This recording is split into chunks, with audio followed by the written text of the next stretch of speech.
Alléluia. Que Dieu vous bénisse abondamment. Que ça soit. Alléluia. Est-ce que vous êtes dans la joie? Moi, je suis vraiment dans la joie de partager la parole de Dieu en ce jour. Et je sais que le Seigneur va nous faire du bien. Amen. Donc, je vais vous demander vraiment de serrer vos ceintures. Je voulais manger quand même quelque chose après 18h. Quand on était dans le jeûne, je me suis dit, je ne vais pas manger. Je vais m'efforcer de ne pas manger pour venir bien prêcher. Donc, parce qu'on est ensemble dans les jeûnes, moi aussi je suis dans le jeûne jusqu'à dimanche. Alléluia. Il faut toujours profiter des occasions de chercher la face de Dieu, de bien chercher la face de Dieu. Il ne faut pas chercher la face de Dieu de façon superficielle. Il faut vraiment chercher dans la profondeur pour voir la main de Dieu dans votre vie. Alléluia. Est-ce que vous êtes dans la joie? Aujourd'hui, je dis à quelqu'un que Dieu va lui faire du bien. J'aimerais t'entendre dire encore Amen avec beaucoup plus de vie. Alléluia. Amen avec beaucoup plus de motivation. Amen avec beaucoup plus de vie, de vie, de vie. Là où le diable va libérer la vie de quelqu'un ce soir. Alléluia. Mais nous sommes dans la joie de parler de la parole du Seigneur et dans la colère par rapport aux œuvres du diable qui ne cessent de croître et de déranger les chrétiens. Dans ces termes qu'on nous a donnés sur l'enchantement ne peut rien contre toi, moi je dirais l'enchantement ne peut rien contre moi. Et j'aimerais personnaliser ces termes. Et j'aimerais aussi que tu arrives à personnaliser ces termes. Dire que l'enchantement ne peut rien contre ma vie. Est-ce que tu peux déclarer cette phrase avec moi? L'enchantement ne peut rien contre ma vie. Est-ce que tu peux déclarer avec beaucoup plus de vie? Avec beaucoup plus de motivation? Mais ce ne sont pas des slogans, mais ce sont des déclarations spirituelles, des déclarations prophétiques qui doivent prendre place dans nos vies. Alléluia. Lorsqu'on les déclare, ça attire la faveur de Dieu et les anges collaborent, les Saint-Esprit nous assistent et les démons sont éparpillés. Nous sommes dans Nombres, chapitre 23, dans le livre des Nombres, chapitre 23. Nombres, chapitre 23.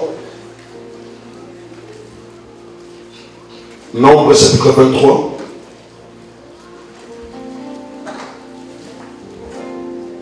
Je vais commencer au verset 8.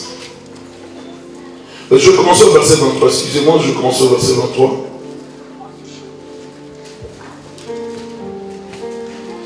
Au verset 1er, chapitre 23, au premier verset plutôt. Balaam dit à Balak, bâtis-moi ici 7 autels et prépare-moi ici 7 taureaux et 7 béliers. Balak fit ce que Balaam avait dit et Balak et Balaam offrirent un taureau et un bélier sur chaque autel. Balaam dit à Balak, tiens-toi près de ton holocauste, je m'éloignerai, peut-être que l'Éternel viendra à ma rencontre et je te dirai ce qui me révélera. Et il alla sur un lieu élevé. Dieu vint au devant de Balaam et Balaam lui dit, j'ai dressé 7 autels. J'ai offert un taureau et un bélier sur chaque autel. L'Éternel mit des paroles dans la bouche de Balaam et dit, retourne vers Balak et tu parleras ainsi. Il retourna vers lui et voici Balak s'est tenu près de son holocauste, lui et tous les chefs de Moab. Balaam prononça son oracle et dit, Balak m'a fait descendre d'Aram, le roi de Moab, m'a fait descendre de montagne, de l'Orient. Viens, maudis-moi Jacob, viens, sois irrité contre Israël. Comment maudirais-je celui que Dieu n'a point maudit? Comment serais-je irrité quand l'Éternel n'est point irrité? Je le vois du sommet des rochers, je le contemple du haut des collines. C'est un peuple qui a sa demeure à part et qui ne fait point partie des nations, qui peut compter la poussière de Jacob et dire le nombre du quart d'Israël. Que je meure de la mort des justes et que ma fin soit semblable à la leur. Balak dit à Balaam, que m'as-tu fait? Je t'ai pris pour maudire mon ennemi et voici tu l'es béni. Il répondit et dit, n'aurais-je pas soin de dire ce que l'Éternel met dans ma bouche? Balak lui dit, viens donc avec moi dans un autre lieu d'où tu le verras. Tu n'en verras qu'une partie, tu n'en verras pas la totalité. Et de là, maudis-le-moi. Il le mena au champ de Tophim, sur le sommet de Pisgah. Il bâtit 7 autels et offrit un taureau et un bélier sur chaque autel. Balaam dit à Balak, tiens-toi ici près de ton holocauste et j'irai à la rencontre de Dieu. L'Éternel vint au devant de Balaam, il mit des paroles dans sa bouche et dit, retourne vers Balak et tu parleras ainsi. Il retourna vers Balak, vers lui, et voici Balak se tenait près de son holocauste avec les chefs de Moab. Balak lui dit, qu'est-ce que l'Éternel a dit? Balaam prononça son oracle et dit, lève-toi. Balak, écoute, prête-moi l'oreille, fils de Tipor. Dieu n'est point un homme pour mentir, ni fils d'un homme pour se repentir. Ce qu'il a dit ne le fera-t-il pas? Ce qu'il a déclaré ne l'exécutera-t-il pas? Voici, j'ai reçu l'ordre de bénir. Il a béni, je ne le revoquerai point. Il n'aperçoit point d'iniquité. Je veux que tu soulignes ici, verset 21. Il n'aperçoit point d'iniquité en Jacob. Il ne voit point d'injustice en Israël. L'Éternel, son Dieu, est avec lui. Il est son roi, l'objet de son allégresse. Dieu les a fait sortir d'Égypte. Il est pour eux comme la vigueur du buffle. L'enchantement ne peut rien contre Jacob, ni la divination contre Israël. Autant marqué, il sera dit à Jacob et à Israël quelle est l'œuvre de Dieu. C'est un peuple qui se lève comme une lionne et qui se dresse comme un lion. Il ne se couche point jusqu'à ce qu'il ait dévoré la proie et qu'il ait bu le sang des blessés. Est-ce qu'on peut acclamer le Seigneur pour ce texte que nous venons de lire? Acclame le Seigneur avec beaucoup de vie, sachant que le Seigneur va te parler. Alléluia. Amen.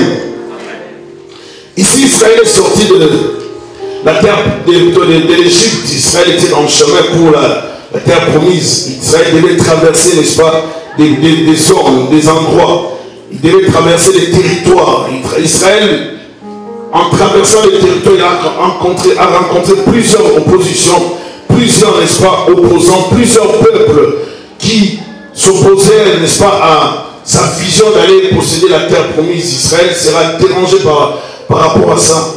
Mais Israël va persévérer. Ici, Israël venait juste de remporter une victoire face à 2 peuples. Et alors Israël arrive dans un campement, dans un camp de repos, où Israël devait, n'est-ce pas, se reposer quelque temps et puis continuer la marche. Israël était en repos, en pause. Et c'est pendant ce repos qu'Israël sera, n'est-ce pas, attaqué. Israël ne s'attendait pas que l'ennemi planifiait la désolation.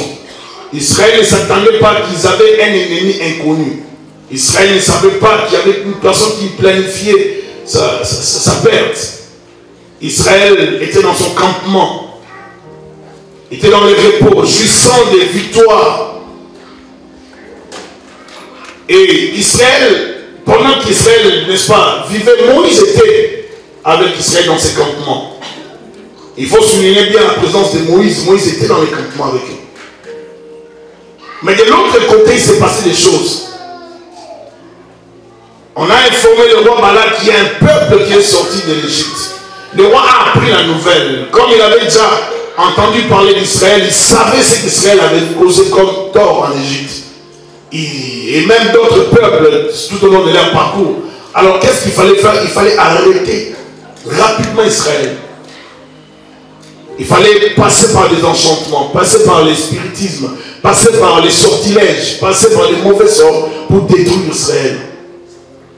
Il y a que les chrétiens qui sont très ignorants en ce qui concerne les domaines spirituels. Les gens de ce monde ne restent pas ignorants. Aujourd'hui dans le monde, les choses ont tellement évolué que même les satanistes ont compris l'importance du monde spirituel. Ils jeûnent, ils font des sacrifices, ils font beaucoup de choses. Mais les chrétiens ne comprennent pas ça. Lorsqu'on parle de pas mal de choses, de jeûne, de sacrifices et d'autres choses, les chrétiens pensent que ce sont des choses qu'on rencontre, de blablabla. Pourtant, ce sont des choses qui tiennent debout. Le monde spirituel a des principes. Si vous ne les respectez pas, vous n'aurez rien. Aucun homme dans ce monde ne peut diriger le monde sans avoir un pouvoir. tu ne peux pas diriger le monde, ni un pays, ni un peuple sans une autorité spirituelle, sans un apport spirituel. Tu ne peux pas. C'est impossible de diriger le monde sans un pouvoir. Tu as besoin d'un pouvoir. Aucun président dans ce monde ne dirige le monde ou dans son pays sans l'apport du monde spirituel. On ne peut pas. C'est impossible. Il y a certaines positions dans ce monde, pour les avoir, ça prend le spirituel. Certaines responsabilités dans la vie, si tu veux les avoir, si tu veux avoir une position sociale, même certaines positions exigent une force spirituelle. Si tu n'as pas Dieu, tu dois avoir le diable. Et les dirigeants de l'époque, le roi de l'époque avaient eux tous des voyants. Vous allez voir, il y avait la voyance. Tous les dirigeants de l'époque aimaient avoir des voyants auprès d'eux. Les voyants servaient pour, n'est-ce pas, des révélations touchant l'avenir, pour sonder l'avenir, pour connaître ce qui devait arriver, ce qui pouvait se passer.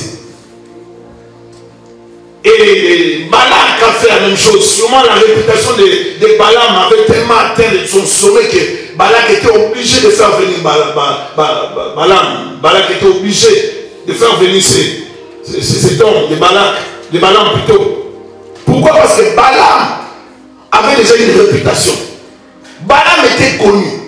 Peut-être lorsque nous lisons l'histoire, nous pensons que Balaam c'était un faible. Non. Il y a plusieurs théories, plusieurs arguments sur Balaam que je ne veux pas vraiment trop exploiter. Mais il y a plusieurs approches sur la doctrine de Balaam. Lorsqu'on parle de Balaam, il y a d'autres qui parlent, d'autres exégètes qui parlent que ici Balaam avait déjà on pense que c'était quelqu'un qui était influencé, n'est-ce pas, par le milieu, et il avait la connaissance d'abord de Dieu ou de Yahvé, et puis il a mélangé avec d'autres choses, parce que là nous le voyons quand même invoquer Dieu.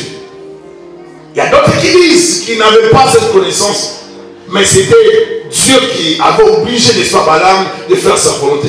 Bref, dans tout ça, ce que Balaam a fait, ce n'était pas correct. Alléluia. Il n'a pas fait une bonne chose. Il ne s'est pas conduit correctement. Il s'est conduit comme un serviteur du diable. Assez intéressant de remarquer dans ces textes que le roi n'a pas attaqué Israël alors qu'Israël était dans le campement. Il pouvait attaquer Israël par surprise et n'est-ce pas tuer plusieurs. Il ne l'a pas fait. C'est très important de remarquer son attitude ici. Il pouvait surprendre l'ennemi, l'attaquer. Il n'a pas attaqué. L'attitude du roi était d'aller d'abord chercher le spirituel avant d'atteindre le physique. Il est allé chercher d'abord la force spirituelle avant de descendre et d'opérer dans le monde physique. Plusieurs parmi nous chrétiens, nous voulons toujours tout avoir, nous voulons posséder le matériel, nous voulons avoir les choses de ce monde, nous voulons réussir dans nos entreprises, mais nous négligeons le domaine spirituel. Pourtant, les gens de ce monde, les gens qui sont dans l'occultisme, dans la magie, dans le spiritisme, dans toutes ces choses, ont compris les principes. Ils ne peuvent rien faire sans d'abord chercher le spirituel avant de faire quoi que ce soit dans le domaine matériel, physique. Alléluia. Le monde est sous l'emprise du diable. Vous pouvez refuser, vous pouvez bouder, ça ne va rien changer. Le diable contrôle plusieurs personnes. Le diable contrôle plusieurs. Il y a plusieurs serviteurs du diable qui sont sur la terre. Il y a des gens que vous connaissez, il y a des gens que vous voyez qui ne sont pas des serviteurs de Dieu, qui sont des serviteurs du diable. Il y a des satanistes dans ces temps de la fin qui mélangent, qui ont développé la doctrine de Balaam, qui sont dans les milieux chrétiens, mais avec, n'est-ce pas, des venins sataniques, des venins sorcellériques, des venins lucifériques, pour, n'est-ce pas, éteindre le feu dans ceux-là qui ont la mission et la destinée prophétique avec le Seigneur. Est-ce que je parle à quelqu'un? Et ça prend seulement une détermination, ça prend la bonne volonté, ça prend l'esprit de sacrifice pour arrêter, n'est-ce pas, les plans du diable dans ta vie. Le diable et le monde des ténèbres fonctionnent. L'ignorer, c'est une bêtise. Le diable fonctionne, bien aimé. Vous pouvez fermer les yeux devant la sorcellerie, mais ça va vous rattraper. Je me rappelle, il y a un homme qui disait, moi je ne vais pas me convertir parce que les chrétiens ont trop de problèmes. Je risque d'être pauvre si je me donnais au Seigneur. Mais plus tard, il s'est converti, mais malade. Malade. Et dans la souffrance. Je me rappelle un jour, je priais pour la personne en Europe. Je parlais à Dieu.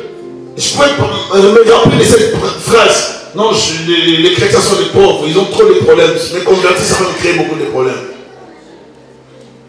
On peut s'appuyer sur les choses de ce monde, on peut s'appuyer sur, n'est-ce pas, sa position sociale, parce qu'on a des fétiches, parce qu'on a des forces spirituelles qui nous soutiennent. Mais il y a une garantie pour cela.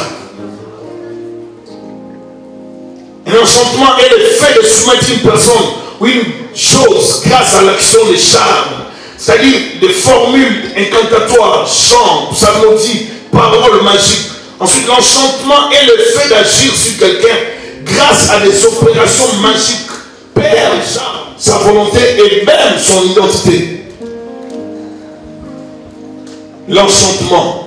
À l'époque de Moïse et des prophètes, un combat se livre dans l'Ancien Testament contre une tendance syncrétiste à l'égard des religions des peuples voisins ou d'éléments païens établis au milieu d'Israël. Les chefs religieux et les conseillers spirituels cherchèrent constamment à enlever ou extirper l'infiltration des pareille influence. Cette situation est pour nous aujourd'hui une mine d'informations sur la magie, le spiritisme et la divination de l'entourage d'Israël. Lorsque nous regardons l'histoire d'Israël, les voisins d'Israël, nous voyons leur attitude, leur vie spirituelle. Nous pouvons comprendre, ça constitue comme une mine spirituelle pour nous, où nous pouvons aller puiser des informations. Alléluia. La position de la Bible face à ces choses, la Bible est catégorique par rapport à ça. La Bible interdit catégoriquement, n'est-ce pas, la pratique du spiritisme. Si vous lisez dans Deutéronome 18, verset 11 à 12, celui qui interroge les morts en faveur des vivants, Dieu ne veut pas de ça, c'est une abomination à l'Éternel. Il est interdit de s'adresser aux morts et aux idoles en faveur des vivants. Mais Balaam consultait les esprits. Et les gens qui étaient autour consultaient les esprits. Et vous allez plus loin dans l'époque de David. David combattait contre Goliath. Goliath va les maudire par ses dieux. Parce que le monde fonctionne d'abord dans le spirituel. Avant d'attaquer David, il a attaqué par des paroles. Ce n'était pas des paroles en l'air, c'était des incantations. C'était des paroles pour paralyser David. Vous voulez livrer les combats face aux esprits, contre les esprits. Si vous ne vous préparez pas, vous serez terrassé. Pendant 40 jours, Goliath a terrorisé Israël par des menaces diaboliques. Ça prenait une personne qui avait l'huile de la corne, l'onction de la corne pour entrer en scène. Ce n'est pas là quelqu'un. David était à l'écart et tous étaient sous l'emprise et la domination, n'est-ce pas, de Goliath. Parce que Goliath parlait. Et les incantations, l'enchantement, c'est comme ça. Lorsqu'on parle, ça terrorise les gens. Ça intimide les gens. C'est ça l'enchantement. Goliath avait terrorisé Israël. C'était comme l'enchantement. Pendant 40 jours, personne ne bougeait. Même les combattants, les guerriers, et tous étaient paralysés. C'est les types d'enchantement. Je vais parler d'enchantement temporaire et d'enchantement, n'est-ce pas, permanent. Et ça, c'était comme un enchantement temporaire, mais ça ne maintenait pas qu'ils étaient en face de la personne qui avait l'onction satanique. Et à chaque fois qu'il parlait, et tous étaient terrorisés. Ils ne voyaient pas la possibilité de le vaincre. Mais ça prenait une personne qui était à l'écart, bien à l'écart. Vous ne serez jamais efficace dans le milieu chrétien, dans la vie chrétienne, si vous ne prenez pas la vie d'être à l'écart. C'est à l'écart que vous allez développer la vie de prière. C'est à l'écart que tu vas développer des moments de retraite personnelle, des moments de gêne, des moments d'approfondissement spirituel. C'est toujours à l'écart. Tu ne peux pas aller de l'avant dans le milieu spirituel si tu ne restes pas souvent à l'écart. Si tu es un homme de la foule, tu ne seras jamais excellent. Il faut être un homme de l'écart. Un homme qui se met à l'écart. Un homme qui se met en retraite. David n'était pas dans la masse. David était ailleurs. Bien qu'hébergé, bien que négligé par sa famille, lui, le sauveur d'Israël. Il avait l'onction. Il avait la puissance. Il avait déjà osé attaquer l'ours. Il n'avait pas peur de l'ours. Et dans l'histoire des lions, c'était pas seulement Samson qui avait terrassé les lions. David aussi avait terrassé les lions. Alléluia. Il a vu le lion prendre la brebis au l'ours. Il dit, Samy, ça ne me fait pas peur. Tu as pris, mais ça m'appartient. Tu n'as pas encore dévoré, tu as juste pris. Je vais récupérer. Ah. Le loup a pris l'ours, l'ours a pris la brebis, mais il n'a pas encore dévoré la brebis. Les lions prenaient la brebis, il ne pouvait pas encore dévorer. David courait après les lions. Un homme qui a combattu des carnivores. Et vous connaissez la force d'un carnivore. Mais David a affronté un carnivore. David a affronté l'ours. David a affronté les lions. Et lorsqu'il se présente devant Goliath, il avait déjà l'expérience du secret. Alléluia. Si vous ne développez pas la vie de la chambre haute, personnelle, si vous ne développez pas la vie de rester à l'écart, de chercher la face de Dieu, vous ne serez jamais productif dans le milieu chrétien, dans le monde spirituel. Vous n'allez pas produire. Il y a des gens qui iront au ciel, qui entreront au ciel sans résultat. Tout simplement parce que pour eux, la vie chrétienne, c'était recevoir. Compris pour eux et c'est tout. Ils n'ont pas compris la vie chrétienne. La vie chrétienne, c'est beaucoup de choses. Je vais te scandaliser. La foi sans les œuvres, c'est une foi morte. On n'est pas sauvé par les œuvres, on est sauvé par la foi, n'est-ce pas? Mais si tu ne fais pas les œuvres, tu n'auras pas de mérite. Vous êtes d'accord avec moi, non? La récompense ne viendra que par les œuvres. Il faut faire les œuvres, il faut servir le Seigneur. Si tu ne poses pas les actions, si tu ne sers pas Dieu, tu ne donneras pas de résultats. Ça prend les œuvres, ma soeur, mon frère. Israël avait une mission prophétique, mais il fallait qu'on arrête la mission. Et toute cette démarche satanique, c'était pourquoi? Tu sais pourquoi c'était les Balak s'étaient levés? C'était à cause du Messie qui était en Israël. À cause du Messie qui était dans les entrailles d'Abraham. À cause du Messie qui était dans la lignée d'Israël.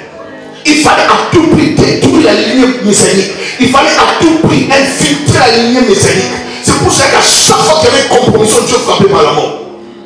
Alléluia. Si vous avez une destinée avec Dieu, ne vous mélangez pas. Ne prenez pas n'importe quelle décision. Même si tu t'étais retrouvé ou tu te retrouves en train de boire, dès que tu penses à ton alliance, arrête. Peut-être que tu étais sous l'enchantement, sous l'envoûtement, tu étais envoûté, c'est pas grave. Mais ça t'a pris, les envoûtements ça arrive. Écoutez, l'envoûtement atteint tout le monde. Les hommes de Dieu ne sont pas exemptés de cela. L'envoûtement vient sur tout le monde. Moi qui te parle, nous tous, nous sommes l'objet de l'envoûtement. Le diable nous attaque à tout moment pour nous envoûter. Alléluia. Dis un peu amen. Le diable cherche à envoûter tout le monde, les pasteurs. Mais nous ne sommes pas sous l'envoûtement. Alors vous voulez pas dire amen pour nous encourager. Amen. Nous ne sommes pas sous l'envoûtement. On se fait tout pour nous envoûter. Mais il y a des hommes de Dieu qui ont l'envoûtement permanent. Pas temporaire, mais permanent. Tous les jours envoûtés du matin au soir. Il n'y a plus la vie de prière. Il n'y a pas de jeûne. Il n'y a rien de Dieu. Il n'y a rien de spirituel. Pas de l'étude de la parole. Pas de crainte de Dieu. Pas de spiritualité. Rien envoûté. Et c'est visible et fort. Et quand il y a un changement sur vous, ça va vous alourdir spirituellement. Ça va vous empêcher de prier. Ça va vous empêcher de jeûner. Ça va vous montrer que tu ne peux pas jeûner. Regarde. Il y a des gens qui mangent. Et puis ça va te présenter toujours la bonne bouffe. Quelqu'un m'a appelé pour me dire, il me posait la question si hier si j'avais mangé quelque chose de bon. J'ai dit non, je n'ai pas mangé. Je suis en jeûne. Ah bon, au dessus de ton anniversaire, j'ai dit oui, j'étais en jeûne. Ça m'a trouvé dans les jeûnes, je suis dans les jeûnes. J'ai pris des légumes, pas de viande, bien aimé. Nous ne sommes pas en train de blaguer dans ce monde. Dans ce monde ici, comme je dis souvent, nous sommes venus avec un fouet spirituel. Nous sommes là pour chicoter tous les démons, tous les sorciers qui combattent nos vies. Mais j'ai un fouet spirituel. Avec les fouets, je ne peux pas blaguer, bien aimé. Il m'attaque la nuit comme le matin, j'ai fouette. Ce que ne parle à quelqu'un. Je suis venu te donner le fouet spirituel. Tu dois apprendre à fouetter. Tu te lèves la nuit, tu commences à fouetter jusqu'à 3h du matin. Fouet. Il y a certaines sorciers qui seront chauffées par le fouet que Dieu t'a donné. Fouet. Il faut sentir que tu fouettes. Qu'ils veillent, qu'ils changent, qu'ils se multiplient. Ils peuvent venir comme un fleuve. L'esprit de l'Éternel est métal. Je me précipite ici une troupe en arme de sorciers. Lorsqu'ils m'attaquent en groupe, je me précipite sur eux parce que j'ai l'esprit de l'Éternel sur moi. Avec Dieu, nous avons la capacité de détruire les œuvres du diable. L'enchantement ne peut rien contre ta vie, ni la divination contre Israël. Autant marqué. Ça prend des préalables. Ça prend d'abord une conduite. Ça prend un changement. Un changement total. Je veux que Dieu me protège. Il y a des gens, l'enchantement ne peut rien contre Israël. Mais quand tu m'as vu dans ton cœur, tu as tellement peur. L'enchantement, il est écrit. Il est écrit quoi? Le diable limite ton cœur. Le diable. Vous jouez, le diable ne regarde pas. Il est écrit. Il dit, regarde comment tu respires. Tu dis, oh, tu as peur. C'est fini. Alléluia. La parole de Dieu est efficace lorsqu'on y met la foi. Lorsqu'on y croit, lorsqu'on croit à ses paroles. Lorsqu'on fait une déclaration, on croit à la déclaration. C'était un monde des divinations. Il y avait beaucoup de choses. Le but de l'enchantement. L'enchantement a un but négatif de contrôler, de dominer. Un but d'affaiblir une personne, de flouer et distraire la victime afin de l'amener à faire des choses qui lui seront communiquées de façon spirituelle. Vous allez voir certaines personnes, une personne envoûtée comme un somnambule. Vous voyez les gens qui se réveillent la nuit, qui ne savent pas ce qui se passe, qui ne savent pas, qui ne savent même pas qu'ils sont réveillés. Ils se réveillent, ils peuvent aller dans la cuisine, ils préparent et puis ils marchent, et puis ils retournent à la chambre, ils dorment. Il peut sortir même au salon, il allume la télévision, il regarde le film. Mais sous l'envoûtement, il ne se rend même pas compte qu'il s'est réveillé. Ce sont des démons bien-aimés. Et ces démons méritent d'être détruits, chassés, paralysés, stoppés. Comme je disais à quelqu'un bien-aimé, il y a des démons qui, lorsque tu les présentes, qui Satan les envoie dans certaines maisons, ils disent, ah là-bas, non. Comme tu disais, là-bas, c'est les fous. Dans certaines maisons, il n'y aura pas d'atterrissage bien-aimé. Dis bien amen. Dans certaines familles, pas d'atterrissage. Ils descendent pour opérer. Ils sont paralysés dans les airs.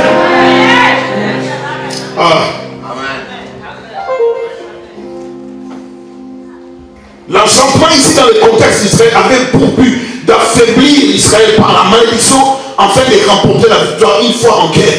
Car les esprits d'Israël étaient arrivés très loin. Moab, fils de Lot, fut l'ancêtre de Balak, roi des Moabites. Et Israël fut descendant d'Abraham, l'oncle de Lot.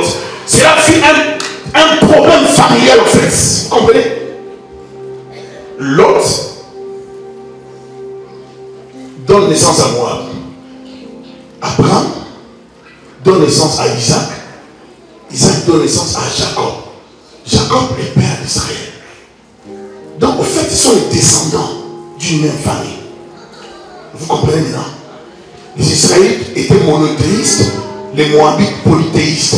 Les Moabites avaient d'autres divinités. Israël avait qu'un seul Dieu. Et les Moabites ont pris l'option d'attaquer spirituellement. Il y a quelque chose que vous devez retenir, bien aimé. Lorsque vous êtes dans le repos, faites attention de tomber dans la distraction. Lorsque tout fonctionne bien dans votre maison, faites attention de tomber dans le piège du diable. Lorsque vous commencez à croire que vous contrôlez toutes choses, soyez plus prudents pendant cette période. Parce que le diable attaque lorsqu'on commence à voir qu'on prospère. Lorsqu'on pense tout contre, lorsqu'on se croit vraiment, ah, moi je suis béni. Non, c'est pendant que tu crois que tu es béni que ton enfant qui vient de venir, de naître, sera attaqué. Dieu t'a béni par l'enfant, Dieu t'a béni par les maris, le mariage. Confiant le mariage, là, il est toujours dans la prière. C'est pas que pendant que tu viens de te marier, mais laisse-moi un peu sur du mariage. Ah bon? Sans la prière, il n'y a pas de pause café. Israël était dans le repos, mais de l'autre côté, Balak cherchait à tout prix pour les tuer. L'ennemi qui veut te tuer est prêt à investir. Alléluia. Balak n'a pas joué comme un petit enfant. Balak a envoyé des gens chercher Balaam et les gens sont allés et n'ont pas pu ramener Balaam. Il a envoyé d'autres serviteurs, d'autres personnes plus considérées, dit plus considérées. Avec beaucoup plus de présents, dit beaucoup plus de présents. Juste pour ramener celui qui va mourir. Donc, la tête d'Israël valait beaucoup. Vous ne savez pas ce que le diable peut faire. Investir pour vous détruire. Et le diable est prêt à faire au-delà de votre imagination. Lorsqu'il veut faire du mal. La Bible dit ceci. Bâtis-moi ici 7 hôtels, 17 hôtels. Prépare-moi ici 7 taureaux, 17 taureaux. Et 7 béliers. Ceci va se faire 3 fois. 7 hôtels, 7 taureaux, 7 béliers. Ça va prendre 21 hôtels. Si vous retournez ici, dans le chapitre 22, 21 hôtels pour attaquer Israël. Est-ce qu'il parle à quelqu'un? Ça prend 21, on dit 21. Ça prend 21 taureaux, on dit 21 taureaux. 21 béliers. Donc on ne les attaque pas pour rien. On a tout préparé. On doit faire des sacrifices pour les tuer. La machine d'enchantement est déjà enclenchée. Ils ne peuvent plus reculer. Quand Balaam dit je ne peux pas les maudire, il dit changeons un peu de lieu. Allons de l'autre côté. Peut-être de l'autre côté tu pourras plus les maudire. Le diable changera de position. Les gens qui te combattent changeront de position. Ils doivent attaquer par la nourriture, ils changeront demain par autre chose. Ils doivent attaquer par les accidents, demain ils feront autrement. Mais toi tu dois rester correct avec Dieu. Est-ce que ne parle à quelqu'un? 21 hôtels pour Israël. On a élevé des hôtels pour détruire un peuple. Alors qu'Israël était tranquille, Israël ne savait pas qu'on faisait des sacrifices pour les détruire. Tu es dans la paix avec ton mari, tu es dans la joie, mais il y a une personne qui planifie votre divorce, votre séparation. Vous avez des enfants, il y a une personne qui planifie qu'un enfant ou que votre enfant arrive à 10 ans qui dégrade mentalement. Vous voyez des parents qui ont des enfants, l'enfant a 10 ans, 14 ans, 15 ans, l'enfant dégrade mentalement. Parce que les parents avaient cessé de prier, croyant que comme ils étaient bénis, ils n'avaient plus besoin de la prière. Quand Dieu bénit, le diable n'arrête pas d'attaquer. Quand Dieu bénit, le diable n'arrête pas de vous combattre. Ne vous trompez pas, bien aimé, le diable c'est un ennemi. Il sait qu'il nous reste un peu de temps, alors il doit maximiser pour vous faire du mal. Alléluia. Si tu as déjà la vie, tiens à cette vie, ne la perds pas. Tu as déjà une femme, tiens à cette femme. Tu as déjà un mari, garde ton mari. Tu as des enfants, protège-le. Vous dites pas amen, hein? L'enchantement fonctionne bien, mais j'ai dit l'autre fois. Si vous êtes ministre, vous allez chercher les féticheurs. Viens à l'église, dis pasteur, est-ce que vous pouvez me disposer des frères et sœurs qui sont quand même solides dans la prière? Comme ça, moi je vais commencer à les payer tous les jours. Ils seront salariés. Au lieu d'aller chercher les féticheurs, et ils vont prier tout le temps pour moi, et ils auront leur salaire, ce n'est pas parce qu'ils vont travailler ailleurs. Ils prient. Ils peuvent même travailler par site. Rotation. C'est-à-dire qu'ils entrent à 6h jusqu'à midi. Ou 14h. Et puis d'autres rentrent, ils continuent jusqu'au soir. Et les seuls de l'année aussi viennent. C'est pas autre chose, juste la prière d'intercession. Vous venez vous prier. À la fin du mois, ils ont l'argent. On a exercé les fétiches. Parce que certaines positions, dès que vous atteignez ces positions, je vais parler des contextes dans le changement, je vais parler du contexte professionnel. C'est-à-dire, lorsqu'on est dans un contexte professionnel, au travail, certaines positions attirent des combats. Dès que vous atteignez cette position, vous aurez des combats terribles. Amen. Il y a certaines personnes qui disent, ah, notre frère, ah, notre papa, ah, est directeur de telle entreprise. Notre est PDG, est ministre, est député. Il y a certaines positions, dès que vous atteignez ces positions, ça prend les fétiches, ça prend les spirituels, ça prend l'influence du monde invisible. Soit c'est Dieu, et ce n'est pas les dieux où vous allez dans une église où vous faites des signes comme ça. Non, ça prend les dieux dans la prière véritable. Alléluia. Si vous n'avez pas Dieu, vous allez toucher aux fétiches. L'enchantement dans le milieu professionnel. Vous travaillez dans une entreprise. Je crois que j'ai déjà donné l'exemple, je ne sais pas si mon père, une fois, il travaillait dans une entreprise et il a été sous l'envoûtement, sous l'oppression satanique, alors qu'il n'était pas encore arrivé au travail. Dès qu'il arrive, il trouve une enveloppe, et puis déposée par son chef, il ouvre l'enveloppe, et puis dès qu'il a ouvert, il commençait à lire, et puis il était étourdi, il n'arrivait plus à voir, et tout ça. Et puis il était tombé. Et plus tard, la chose sera connue comment, parce qu'il y a des de ses collègues qui vont se disputer. Et puis l'un d'eux va révéler. Il va dire, sous la colère au travail, il va dire à l'autre vieux qu'il avait amené chez les féticheurs. Du reste, c'est papa Élie.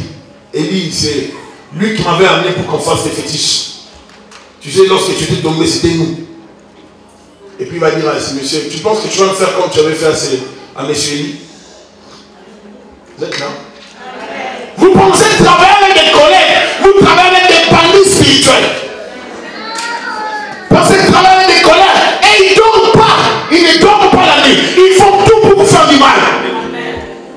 Vous pensez, vous confiez à un ami, l'ami veut vous détruire. Que l'Éternel te révèle tous ceux qui veulent te faire du mal. Que l'Éternel te révèle tous ceux qui complottent contre ta vie. Tous ceux qui méchantent, qui veulent détruire ta famille. Est-ce qu'elle parle à quelqu'un?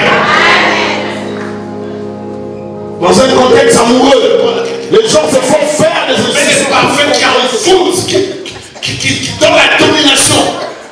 Je me rappelle lorsqu'on grandissait, il y a un des amis. Et si tu le fais par naïveté, tu vas te retrouver en alliance avec les démons. Est-ce que je parle à quelqu'un? Les gens sont prêts à chercher l'envoûtement, l'enchantement pour contrôler, à chercher les fétiches pour contrôler. Dans un contexte familial, pour cause de jalousie entre membres d'une famille, on jette un mauvais sort, on maudit quelqu'un. Vous pensez avoir une sœur, un frère, une tante, une cousine, mais c'est la personne qui vous combat. C'est cette personne qui fait ou qui vous fait du mal. Dans certaines familles, vous allez voir, je me rappelle l'histoire de mon grand-père. Il y avait mon grand-père, le père de ma mère, qui soignait, n'est-ce pas, son cousin qui était malade. Et il allait soigner son cousin, traiter ses plaies. Son cousin était avec des plaies, tout ça, bizarre. Et puis il allait les traiter, il soignait son cousin. Un jour, il dormait et il voit quelqu'un qui lui dit, tu arrêtes de traiter les plaies de cet homme. Il dit quoi? On lui dit, oui, tu arrêtes. Alors il a eu peur. Et puis on lui dit, c'est lui qui veut détruire ta fille. Ta fille, c'est ma mère, Charlotte. Alors, il veut tuer ta fille. Si tu continues à les soigner, tu mourras ou bien ta fille mourra. Alors, le grand-père, comme il était aussi... Parce qu'il faut savoir, dans les combats spirituels, quand vous comprenez les choses de Dieu, combat spirituel, il ne faut pas paniquer. Alléluia. La peur, c'est un élément que le diable injecte pour détruire. Il ne faut pas avoir peur dans les combats spirituels. Dans le domaine spirituel, il faut toujours avoir la force spirituelle. Il faut être fort intérieurement. Il est allé voir le monsieur. Il lui a dit, donc tu veux bouffer ma fille? Et c'était fini avec le monsieur. Le monsieur était désarmé. Parce que les fois, lorsque Dieu révèle l'ennemi, c'est pour les désarmer. La révélation de l'ennemi fragilise l'ennemi. Alléluia. Et dès que le grand-père a parlé à cet homme n'a pas tenu. Il est mort le même jour. Et il commença à pourrir le même jour. On devait se dépêcher pour l'enterrer. Parce qu'il voulait faire un transfert de vie. Il voulait prendre la vie de sa nièce et pour prolonger sa vie. Dans le monde spirituel, il y a aussi des transferts. On peut récupérer ta vie. On peut récupérer ton étoile. On peut récupérer ta destinée. On peut récupérer ta vie. Mais il y a plusieurs ou deux moyens par lesquels le diable passe pour détruire, pour voler les étoiles. Un, par la nourriture. Parce que lorsqu'on peut parler de Balaam, on voit les sacrifices de viande consacrés aux idoles. Et par l'impudicité. Deux moyens que le diable utilise pour détruire. Il faut que tu manges quelque chose ou bien que tu tombes dans le péché. Est-ce que je parle avec toi? Tu peux déclarer que l'enchantement ne peut rien contre moi. Mais si tu fais ces choses, si tu tombes dans un piège où tu manges des choses qu'il ne fallait pas, la viande sacrifiée aux démons, aux idoles, tu risques de perdre ta vie. J'arrive au Cameroun, je me dirige en Europe. Je me rappelle, j'ai quitté le pays et puis j'allais en France. J'arrive au Cameroun, à l'aéroport, on m'a compliqué. Vous savez, c'est une personne pour qu'il voie la vie de Dieu. Il y a trop de complications. Tu as les visas normaux, pourquoi on te complique? J'arrive là avec les aides des frères de là-bas, les frères. Je me dis, moi je ne peux pas faire les choses que je vois ici.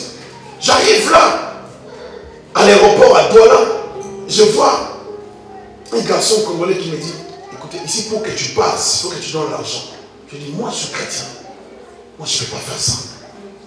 Vous savez, des fois lorsque vous êtes chrétien, et vous pensez d'abord aux paroles qu'on vous a toujours prêchées par vos pasteurs. Je dis, moi faire ça, corruption, non. Je dis, moi j'ai mon visa, tout est correct, je vais passer. Il me dit, ici c'est comme ça, il bloque. Lui, il m'a montré ses papiers, ce n'était même pas correct. C'était même des choses bien aimées. Même moi je voyais que ça c'était faux. Je n'avais pas besoin de mettre des appareils. Il dit, ça c'est faux, ça c'est pas toi. Et puis la photo, c'est pas correct mon ami. Mais il arrive et il me dit, regarde, moi je vais mettre l'argent, je vais passer. Il arrive là.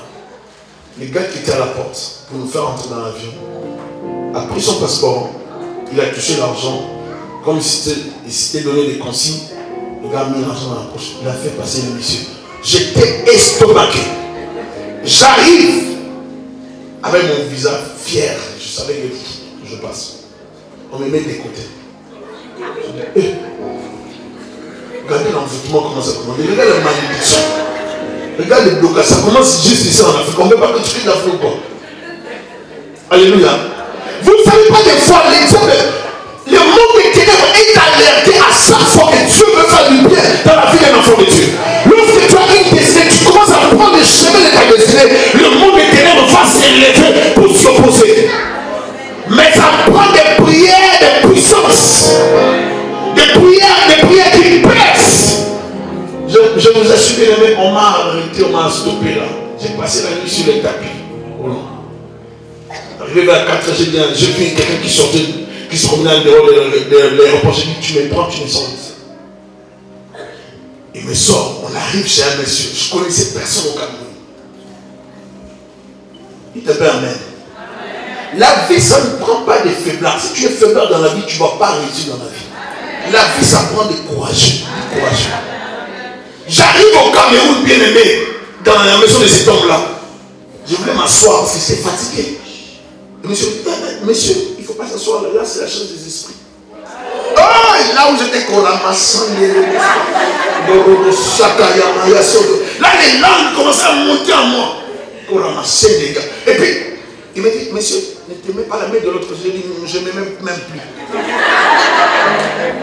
Et non, parce que là, c'est la chaise de mes pères, des esprits. Je ne peux pas t'asseoir là-dessus. Et j'arrive à l'hôtel bien aimé. Je commence à prier. J'avais même sorti 2-3 personnes avec moi. Je commence à prier avec ces gens. Vous avez déjà vu des gens qui sont sous le pression satanique, qui voient un blocage devant leur vie. Comment ces gens peuvent prier? Je me te dis, les gens qui étaient avec moi priaient par rapport à cela. Moi, je priais, c'était déjà chrétien prédicateur. Mais elle priait parce qu'il voulait l'ouverture. On a commencé à prier terriblement. J'ai dormi presque pas, j'ai prié. Mais ça prend certains sacrifices pour percer dans certains milieux. J'ai tellement prié.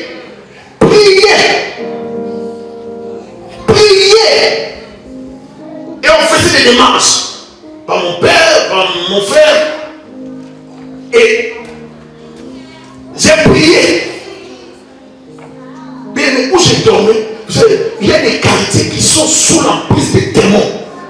Et les quartiers où j'habitais, ça s'appelle Komondo.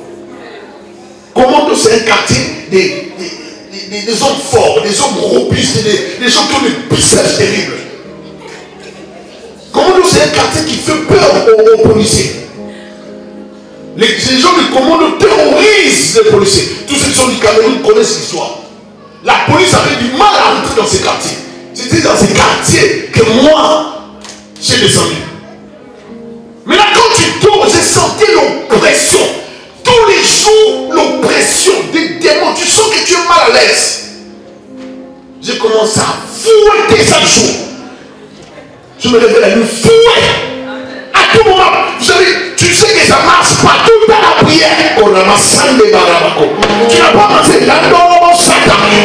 Il y a certaines situations qui vont te plonger dans la prière. Même si tu n'aimes pas la prière, Dieu va te mettre face à certaines situations qui vont te poser la vie de prière. Tu seras un homme et une femme de prière sans les désirer. Parce que les circonstances vont t'obliger à prier. Tu vas gêner sans le savoir. Tu vas gêner sans forcer. Tu vas prier à cause des circonstances. Est-ce que je parle à quelqu'un? Si tu vois que les démons t'attaquent et que tu n'arrives pas à combattre, Dieu va t'introduire de force dans les jeux de prière. Dieu va t'introduire de force dans les temps de prière, de sacrifice.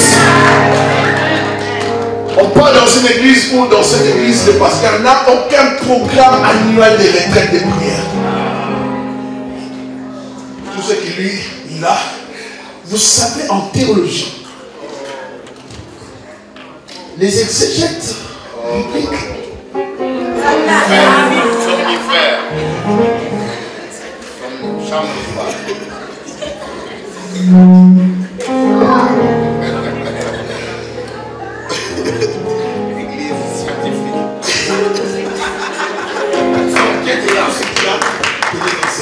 enseignement et prière. Enseignement et prière. S'il n'y a pas la prière, bien aimé, la vie de Jésus était préoccupée par la prière. Amen. Il priait beaucoup. Il priait beaucoup. Des fois, il chassait les apôtres, il disait, allez-y, laissez-moi, je pars à la montagne. Même les jours qu'il a marché sur les eaux, il venait de la montagne de prière. Il priait beaucoup. Écoutez ceci. Plusieurs personnes vivent des choses à cause, n'est-ce pas, des pratiques des parents, conséquences pratiques d'occulte ou des alliances. Israël avait fini par tomber dans le piège de l'enchantement par l'idolâtrie et par l'impudicité, qui sont les deux moyens sataniques de détruire la vie d'une personne.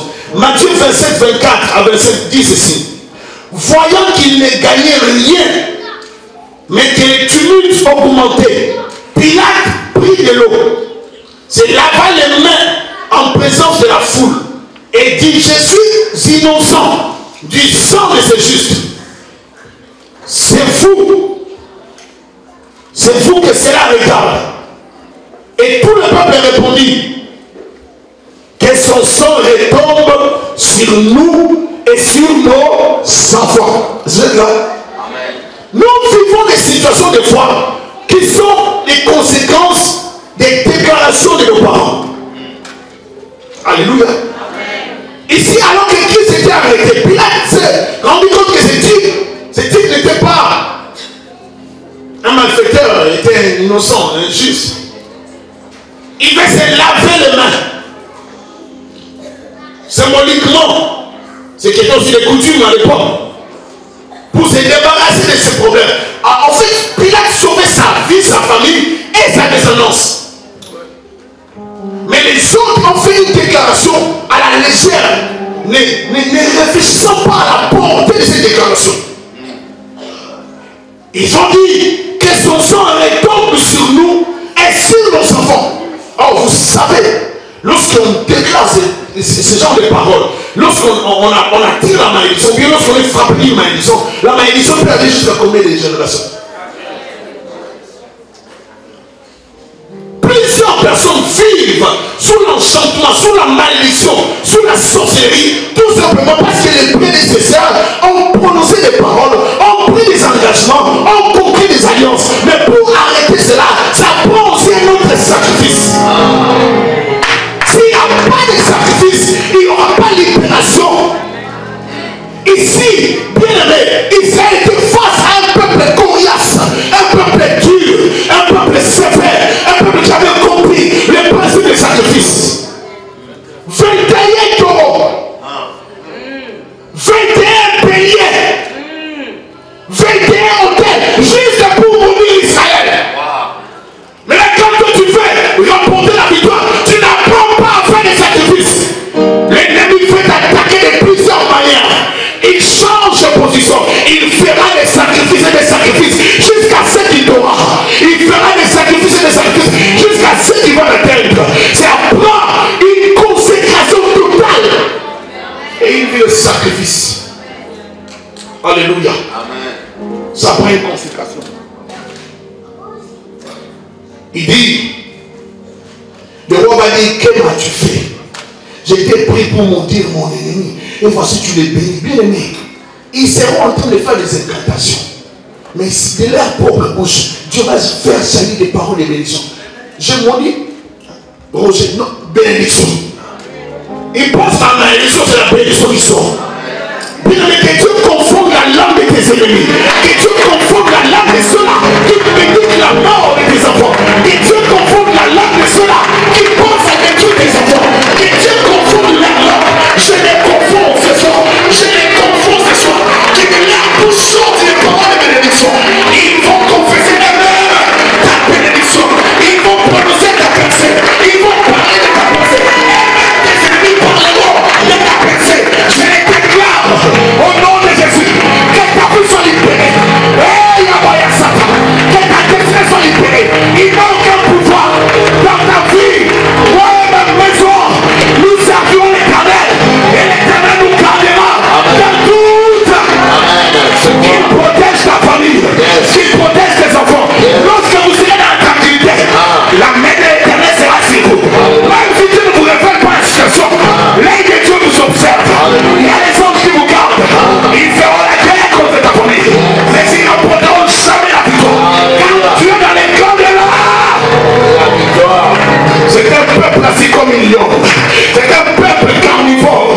C'est un peuple qui est comme un lion. Qui peut dévorer jusqu'à ce qu'il va détruire ses ennemis. Tu as la nature du lion. Tu ne détruis jamais. Défends les combats. Tu as la nature du lion. Je veux te dire, Dieu va permettre à tes ennemis de voir ce qui va arriver dans ta famille. Les combats que tu as, c'est parce que tu n'es pas arrivé. Oh non, c'est ça. Les combats que tu as, c'est parce que tu n'as pas vu. C'est que tu as envie pour toi. Il va là, va voir. Si le confesseur prend là, va voir aujourd'hui. Prends là, va voir. Dieu va permettre à Bala de voir mon avenir.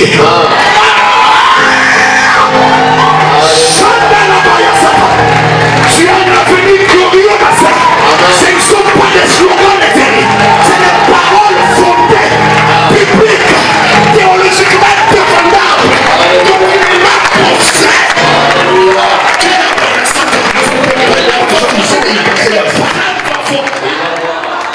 Ils ont détruit les enfants. Que son sang retombe sur nous. Vous êtes parents, faites attention avec les déclarations. Alléluia. Faites attention, vous êtes parents, ne déclarez pas n'importe quoi. C'est comme ça. Cet enfant va m'aller. Lui, je vais m'aller. Lui, les femmes vont les. Les quoi? Soyez vigilants. Quelqu'un Dieu fait des déclarations sur votre fils. Vous êtes là, c'est pas grave. Elle est pas toujours comme ça. Non! déclenches contre lui en même temps. Non. Ah, mais ce garçon, vraiment, lui, vraiment, il sera un Dieu. Non, au nom de Jésus-Christ. Cette fille, vraiment, cette petite, vraiment, elle, vraiment, tous les garçons seront là. Non, au nom de Jésus-Christ. Il n'y a pas de négociation, bien aimé. Nous sommes en train de combattre en live. C'est un combat live. C'est un combat en. C'est pas différent, c'est du live. Tu me combats, je combat. Tu parles, je parle. Tu dégages, je dégage. Tu confesses, je confesse. Tu montes des niveaux, je monte dans les niveaux. Tu te concentres, je me concentre, bien aimé. Ça, c'est le cri du lion. Bien aimé, dans ce combat, bien aimé, ça prend la colère spirituelle. Tu as eu assez de combats. Maintenant, tu te lèves avec une sainte colère. Tu te lèves avec une sainte colère. Moïse était parmi les Israélites, mais Moïse n'était pas informé par Dieu que Balaam faisait des incantations. Retenez ça. Dieu ne va pas tout dire. Dieu ne va pas pourquoi il devait dire à Moïse. Dieu devait s'occuper des ennemis d'Israël. Alléluia. Moïse était parmi les enfants d'Israël. Mais Moïse lui-même était ignorant. Viens donc avec moi dans un autre lieu, d'où tu le verras. Il le mena au champ de Tophim sur le sommet de Pisgah. Il bâtit cet hôtel et offrit un taureau et un bélier sur chaque hôtel. Balaam dit, tiens-toi ici près de ton holocauste, j'irai à la rencontre de Dieu. Éternel vint à Balaam et mit des paroles dans sa bouche. Que Dieu mette des paroles dans la bouche de tous ceux qui ont fait la ta vie. Alléluia. Il retourna vers lui et voici Balak se tenait près de son holocauste avec le chef de Moab. Balak lui dit, qu'est-ce que l'Éternel a dit? Balaam prononça son oreille et dit, lève-toi Balak, écoute, prête l'oreille, fils de Zippor. Dieu n'est pas un homme pour mentir, ni un fils de l'homme pour se repentir. Ce qu'il a dit, ne le fera-t-il pas? Ce qu'il a déclaré, ne le dira-t-il pas? Voici, j'ai reçu l'ordre de bénir. Amen. Oh yes. Dis Balaam. Balaam a reçu l'ordre de me bénir. Que tous les Balaam de ma vie me bénissent. Me bénissent. Ils n'ont aucun pouvoir. Ils doivent me bénir. Ils doivent me bénir. Au nom de Jésus. Ils n'ont aucun pouvoir, mon frère, ma soeur. Ils n'ont aucun pouvoir. Tu dois être béni. Toi, tu mérites la bénédiction. Est-ce que je peux parler à quelqu'un? Alléluia. Il a béni, je le révoquerai point. Il n'aperçoit point d'iniquité en Jacob. Dit point d'iniquité.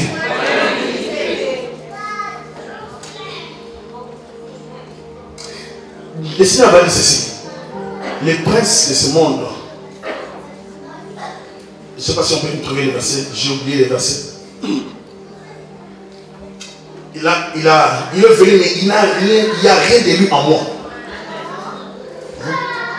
Les diables viennent chercher toujours ce qui est de lui dans nos vies. Et s'il n'a rien de lui en toi, il ne pourra rien. Ici, la Bible dit, il ne perçoit point d'iniquité. Il faut avoir quelque chose de Satan en toi pour donner à Satan l'opportunité, les droits légaux. Parce que le diable, c'est quelqu'un qui respecte la juridiction spirituelle. Le diable, c'est un juriste dans le monde spirituel. Satan n'est pas quelqu'un qui viole les principes que Dieu a établis. Le diable respecte les principes, n'est-ce pas, les lois spirituelles. Le diable, lorsqu'il attaque, il n'attaque pas en dehors, n'est-ce pas, les lois. Le diable attaque dans les lois. Voilà. C'est un juriste bien-aimé. Il connaît les lois. Et qu'est-ce qu'il fait? Il te pousse à violer un principe en fait de t'atteindre. Tant que tu n'as pas violé le principe, il reste aux aguets. Il est distant de toi. Il doit te pousser à violer. Est-ce que tu vas violer un principe? Mon frère, est-ce que tu vas violer un principe? Alléluia. Si tu violes un principe, c'est là que Dieu ne va profiter. Il veut que tu violes un principe. Il veut que tu puisses céder. Il veut que tu puisses faillir. Il veut te contrôler. Il veut te détruire. Tout ce que le diable cherche, c'est ta perte. Mais je suis en train de te dire qu'ils te feront la guerre. Tu peux compléter ma soeur, mon frère. Amen. Il ne voit point d'injustice en Israël. L'Éternel, son Dieu, est avec lui.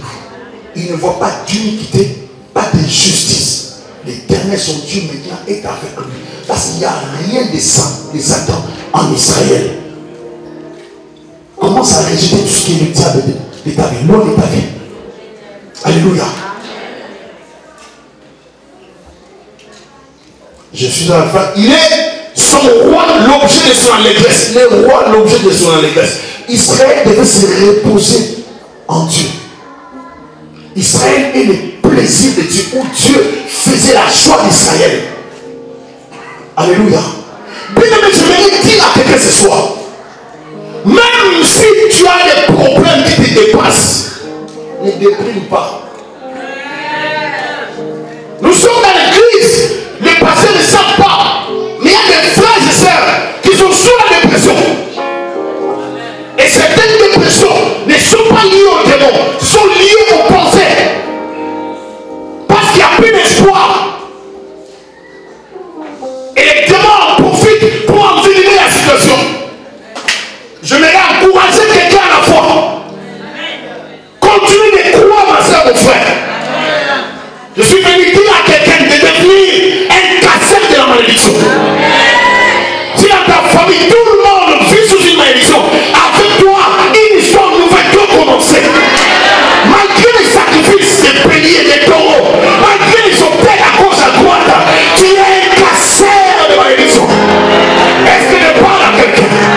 Malgré les problèmes de ta famille, tu dois avoir la nature de casser les malédictions. Ah, je ne sais pas si je me fais comprendre. Il y a des gens qui doivent casser les malédictions. Casse les dans ta famille. Paralyse les dans ta vie. Écoutez-moi la conclusion du texte. Il est pour eux comme la victoire du buffle. L'enchantement ne peut rien contre Jacob, ni la divination contre Israël. Autant marqué, il sera dit à Jacob, à Israël, quelle est l'œuvre de Dieu.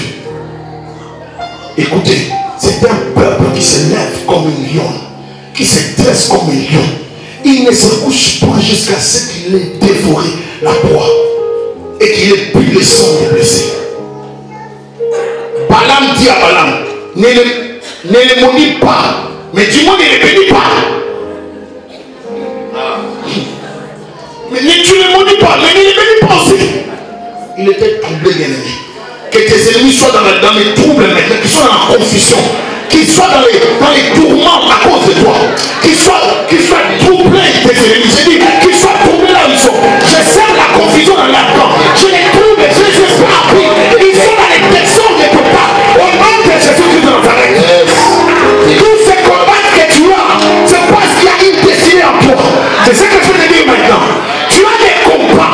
Tu es combattu. C'est parce qu'il y a une destinée prophétique. Il y a une destinée messianique. Il y a un géant en toi. Il y a des projets divins en toi.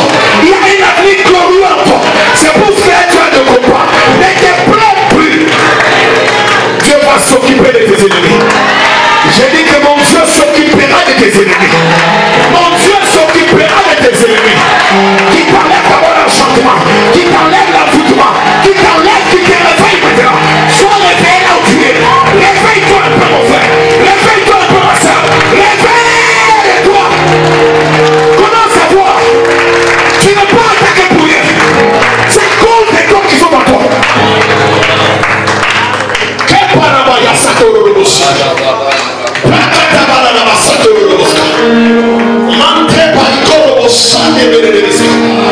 pas attaqué pour rien.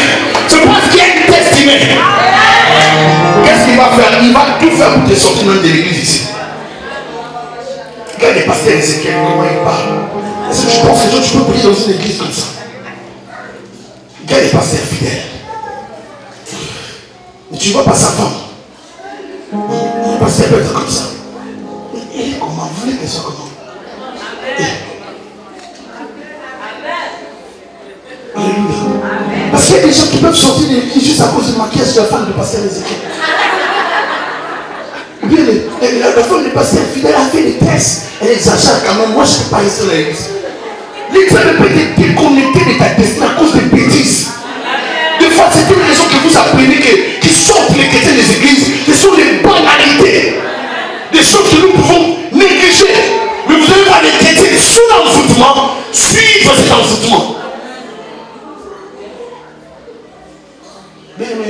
Fuyez l'envoûtement.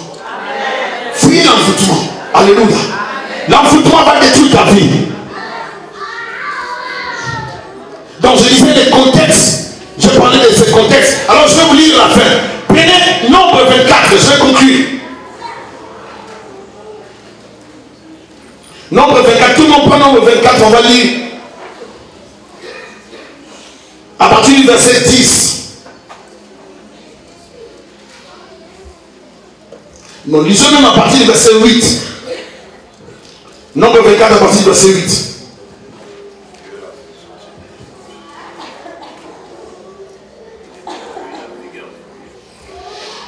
Dieu l'a fait sortir d'Égypte. Il est pour lui comme la vigueur du buffle.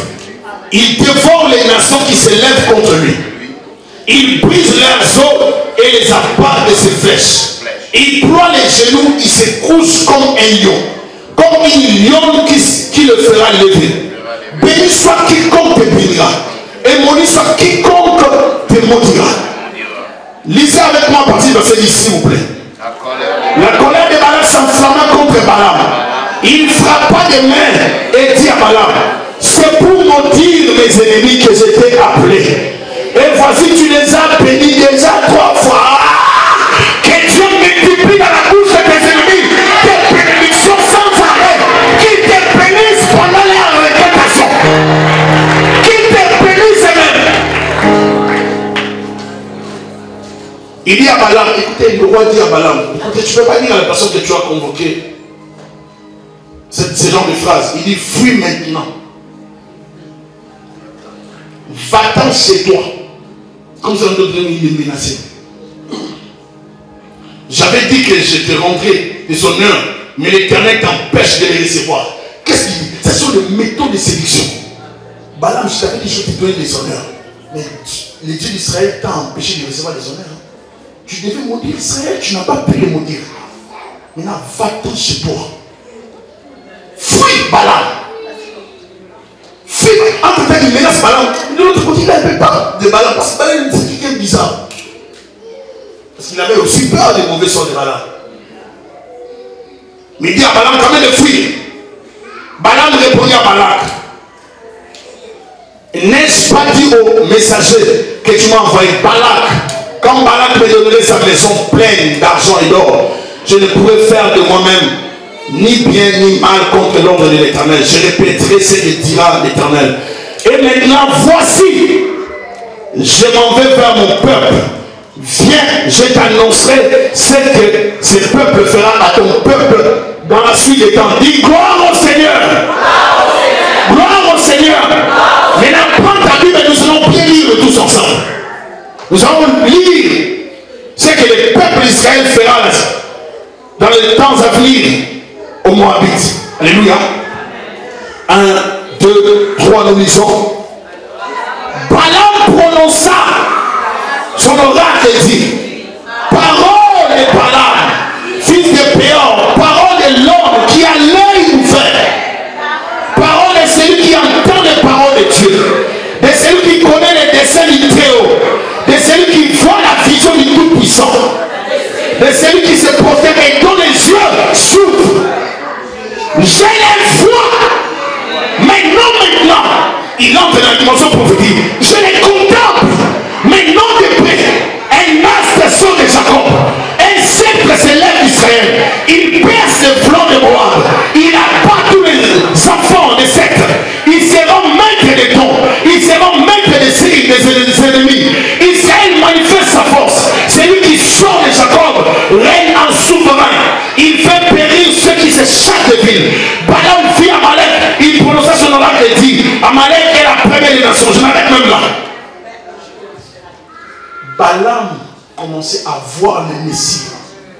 Est-ce qu'il parle avec? Balaam ici, il dit, un astre sort de Jacob. C'est la vision messianique.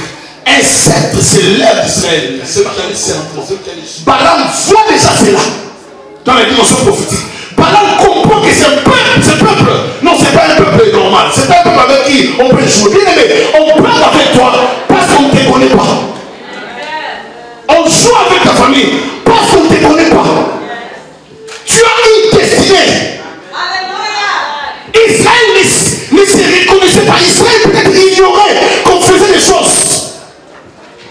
Il y avait quelqu'un qui voyait l'avenir d'Israël. Qui ne voyait pas seulement Israël dans le campement, mais qui voyait le Messie à venir en Israël. Il est allé attaquer, mais Dieu lui a ouvert les yeux pour qu'il voie des choses. Il est allé attaquer, mais Dieu lui a ouvert les yeux pour qu'il voie le Messie. Bien aimé, tes ennemis verront ton avenir. Ils ne pourront pas détruire ton avenir. Ils feront ta gloire. Ils te feront rien, bien aimé. Par rapport à ce que Dieu a envie pour toi, ils t'attaqueront, ma soeur, mon frère, mais ils ne pourront pas te détruire. J'ai dit à quelqu'un, tu seras combattu, mais tu ne seras jamais détruit. Tu seras attaqué, mais tu ne seras jamais terrorisé. Parce qu'en toi, il y a les silos. En toi, il y a une masque. En toi, il y a les papillons du matin.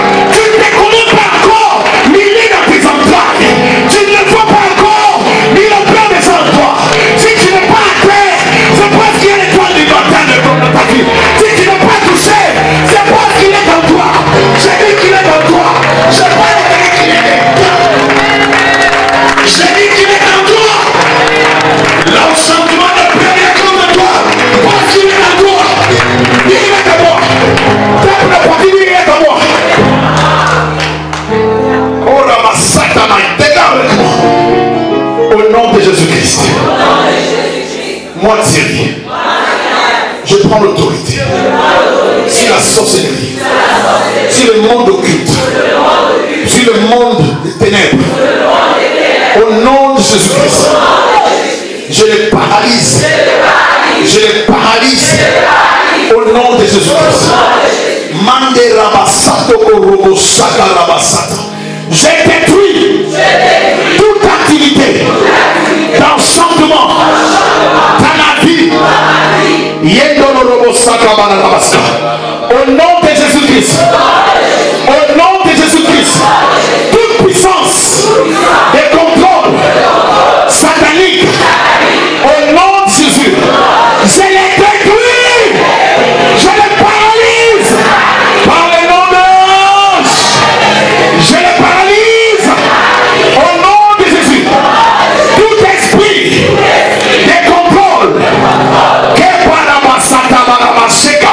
Satanique dans ma vie, je les brûle par le feu, je les détruis par le feu, je les combats par le feu, je détruis et je brûle les œuvres du diable, les œuvres du diable, au nom de Jésus-Christ. Sorcellerie de famille, tu n'as aucun pouvoir dans ma vie, dans ma destinée. Je les paralyse, je les paralyse, je les paralyse, je les détruis, je les détruis. Vous me libérez, vous libérez ma vie, vous libérez mon esprit, vous libérez ma destinée. Puissance des ténèbres, tu n'as aucun pouvoir. Puissance des ténèbres, tu n'as aucun pouvoir dans ma vie. Au nom de Jésus, au nom de Jésus, au nom de Jésus, au nom de Jésus.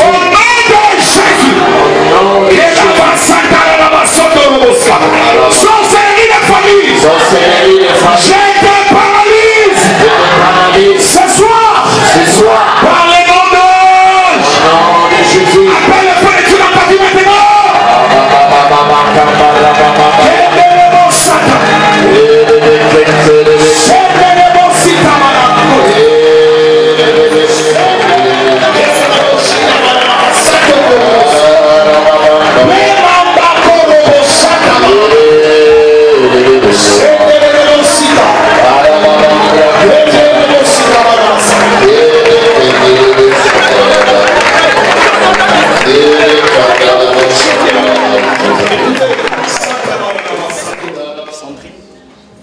Il faut beaucoup prier. Tu comprends? Tu peux avancer. Et puis il faut que tu évites la colère. Tu as déjà dit ça? Non, Jésus de Nazareth.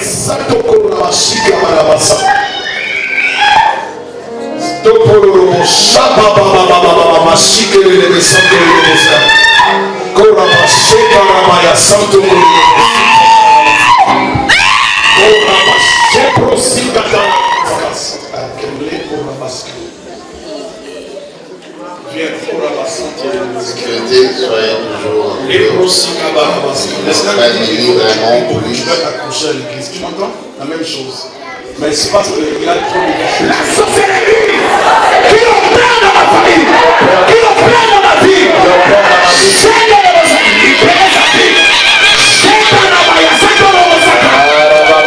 tout esprit qui opère dans ta vie, je l'attaque ou je le réduis, je l'attaque ou je le réduis, je libère le feu, je libère le feu, je libère le feu.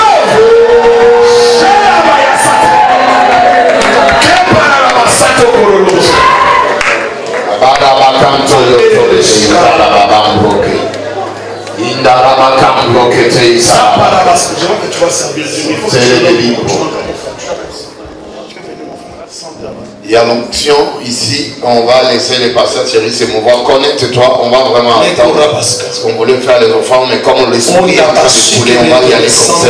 On met à moitié levé. Là où tu restes en prière, peut-être qu'il y a un message pour toi, il y a une parole pour toi. Si tu te bats, tu vas percer dans ta vie. Et tu vas percer. Dis Seigneur Jésus, libère ma vie. Seigneur Jésus, libère ma vie. Libère ma vie. Libère ma vie. Libère ma vie. Libère mon esprit. Libère mon esprit. Libère ma destinée. Libère ma destinée. Je refuse que les diables opèrent dans ma vie. Je refuse que la sorcellerie opère dans ma vie. J'ordonne à toute séance satanique dans ma vie de monter et libérer, de monter et libérer, de monter et libérer,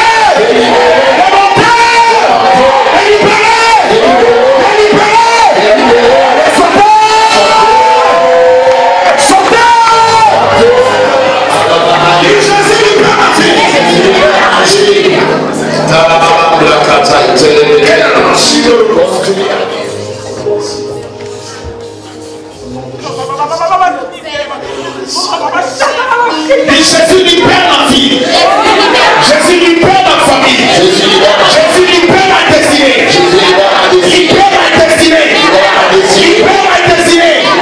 Tout esprit qui opère contre ma vie, contre ma destinée, je les détruis ce soir. Je les paralyse ce soir. Je les paralyse ce soir. Je les détruis ce soir. Je les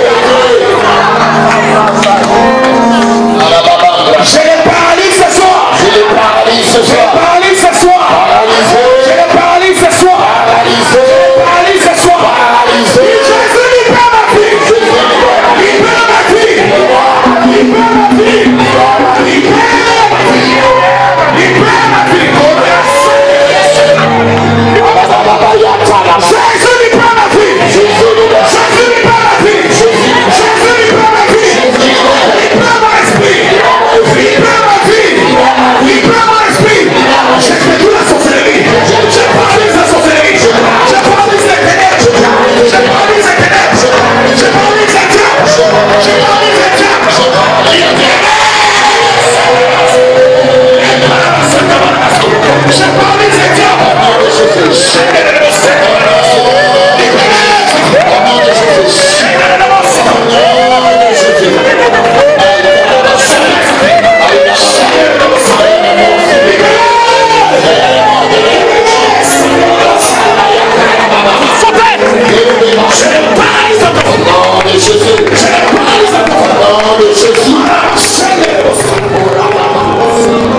Pendant qu'il te dit à la sorcellerie,